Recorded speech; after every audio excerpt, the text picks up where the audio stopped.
జై శ్రీరామ్. ఇవాళ రేవంత్ రెడ్డి గారు హిందూ దేవులపై వెటకారంగా మాట్లాడుతూ 3 కోట్ల మంది దేవుళ్ళు ఉన్నారు ఆ హిందుత్వంలో. ఆ 3 కోట్ల మంది కొందరు తింటారు, కొందరు భక్తులు కొందరు దేవుళ్ళని నమ్మితే తింటారు నాన్ వెజ్, కొందరు దేవుళ్ళని నమ్మి మందు తాగనీకి ఒక దేవుడు, పెళ్లిగానులకు ఒక దేవుడు అంటూ ఎటకారంగా మాట్లాడడం జరిగింది. ఇవాళ రేవంత్ రెడ్డి గారిని నేను ఒకటే అడుగుతున్నా, నువ్వు ఒక రాష్ట్ర ముఖ్యమంత్రి అయి ఉండి కొంచెమన్నా సిగ్గు అనిపించాలి మీకు ఇట్లాంటి స్టేట్మెంట్ ఇవ్వనీకి.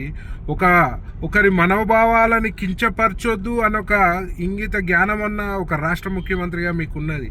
ఇవాళ మీరు ఇచ్చే సందేశము ఏమనిస్తున్నారు, హిందుత్వానికి మీరు ఎంత వ్యతిరేకమని చెప్పి ఈ సందర్భంగా తెలియజేస్తున్నారు. ఇవాళ రాష్ట్రానికి ఒక ముఖ్యమంత్రి అయి ఉండి బ్యాలెన్స్ చేసుకోవాల్సిన బాధ్యత మీపై ఉంది. ఆల్రెడీ మీరు ఎక్కడ పోయినా కాంగ్రెస్ పార్టీ, ముస్లింలు ఉంటేనే కాంగ్రెస్ పార్టీ అంటూ మీ యొక్క భావన తెలియజేస్తుంటారు.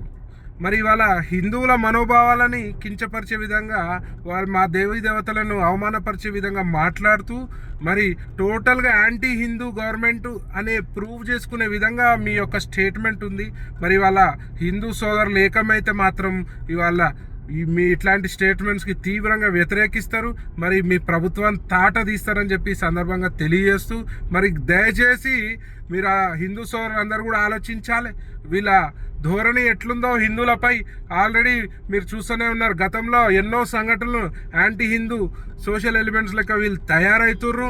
మరి ఇవాళ వీళ్ళ సంకేతాన్ని చూస్తుంటే మరి కాంగ్రెస్ కాదు, ఇది కాంగ్రెస్ అనే విధంగా వీళ్ళు సంకేతాలు ఇస్తున్నారు. ఇప్పటికైనా హిందూ సోదరులు మేల్కోవాల్సిన అవసరం ఉంది. కాంగ్రెస్ విజయంలో వీళ్ళ విషయంలో మేల్కోవాల్సిన అవసరం ఉంది.